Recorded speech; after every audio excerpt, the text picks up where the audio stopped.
आज Doubtnut app download करें। Doubtnut पर अपने सभी गणित, रसायन विज्ञान, भौतिक विज्ञान और जीव विज्ञान के डाउट्स का करो सफाया।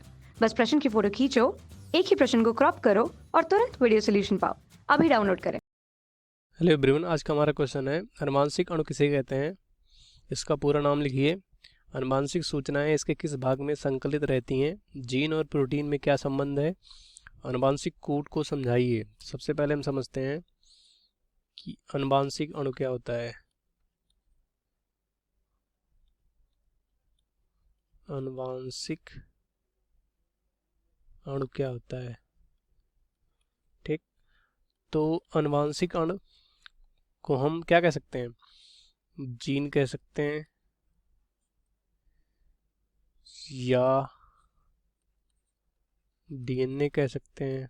देखो, जीन मिलके क्या बनता है, डीएनए बनता है। मतलब एक डीएनए में बहुत से जीन हो सकते हैं, ठीक है। तो अनुवांशिक अणु को हम जीन या डीएनए कहते हैं साधारण से में, ठीक। तो जैसे देखो, मान लो ये एक डीएनए है, मान लो सपोज कर लो एक डीएनए है, तो इसमें बहुत से क्या होंगे, लाखों, करोड़ों, अरबों क्या होंगे, इसमें जीन होंगे। तो जीन मिलके क्या बनता है, डीएनए बनता है, ठीक। तो हम यहाँ क्या करते हैं, और दूसरा क्वेश्चन क्या है, दूसरा क्वेश्चन है इसका पूरा नाम लिखो। तो हम डीएनए का पूरा नाम लिख देते हैं टी ऑक्सी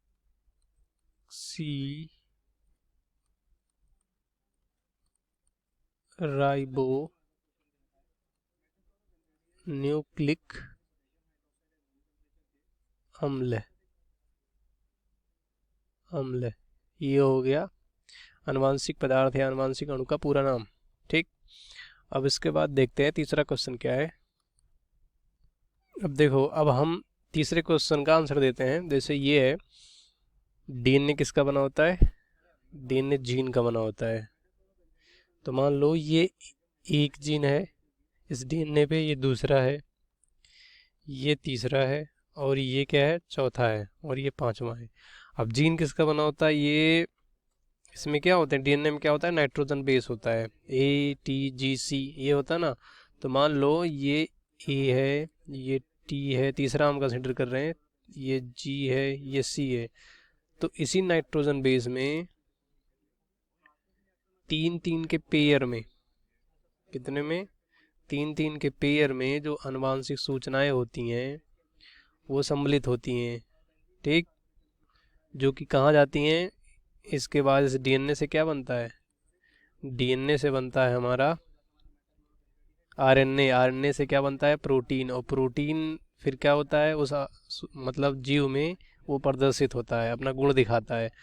तो हमारा जो आनुवांशिक सूचनाएं होती हैं ये नाइट्रोजन बेस तीन तीन के पेयर में, जिसे हम आनुवांशिक कूट कहते हैं, उसके रूप में क्या होता है, ये स्टोर होता है, ठीक। तो हम ऐसा कह सकते हैं कि जो नाइट्रोजन बेस होता है उसमें आनुवांशिक सूचनाएं सम्मिलित होती हैं, जो कि ये फिर आगे चल के क्या बनाता है, प्रोटीन बनाता है। अब हम इसे लिख के समझते हैं। देखो, आनुवांशिक सूचनाएं डीएनए के नाइट्रोजन बेस में संग्रहित होता है, जिससे आनुवांशिक कोड बनता है जो कि प्रोटीन को बनाता है, और यही प्रोटीन हमारे जीव में क्या करता है, अपना गुण दिखाता है, जो कि पहले कहाँ था, डीएनए में था। अब हमारा लास्ट क्वेश्चन है, आनुवांशिक कोड किसे कहते हैं और ये होता क्या है, इसके बारे में समझाइए। आनुवांशिक कूट, इसकी खोज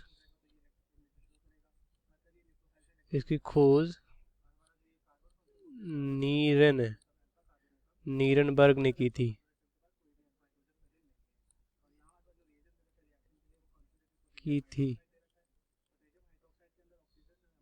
तो इसकी खोज किसने की थी, नीरनबर्ग ने की थी। अब ये क्या होता है, हम इसे समझते हैं, लिख के समझते हैं क्या होता है,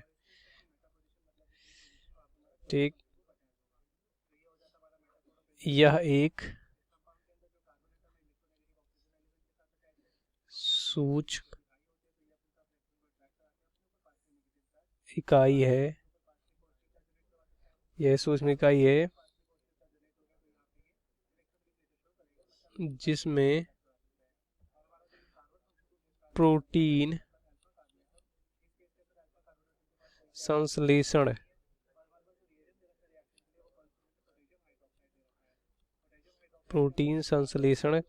के लिए कूट संदेह या कूट संदेश संदेह नहीं संदेश निहित रहता है। मतलब इसी से क्या बनता है, प्रोटीन बनता है। ठीक, उसके बाद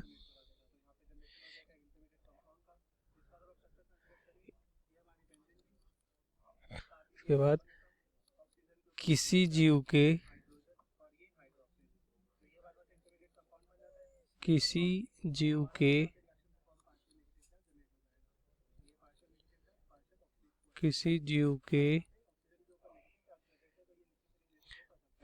के डीएनए में 4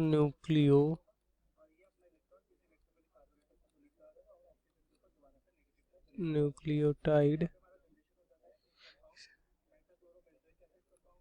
के अनुक्रम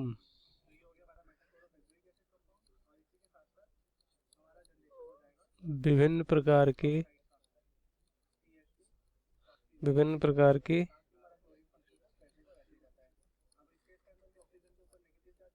प्रोटीन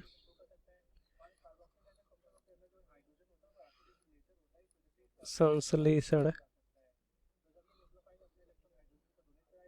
के लिए उत्तरदायी होते हैं।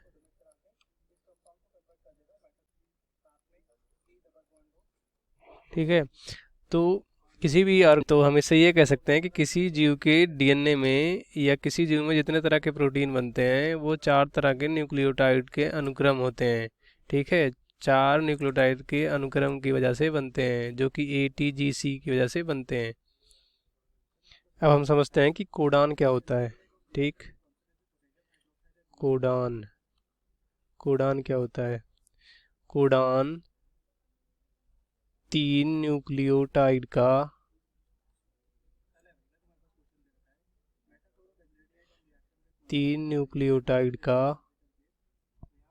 समूह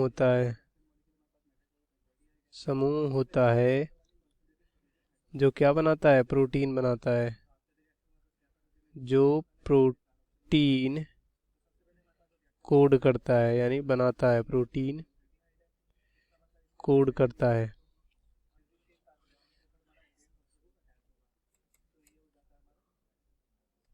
और ये कोडान कितने तरह के होते हैं, ये होते हैं 64 तरह के।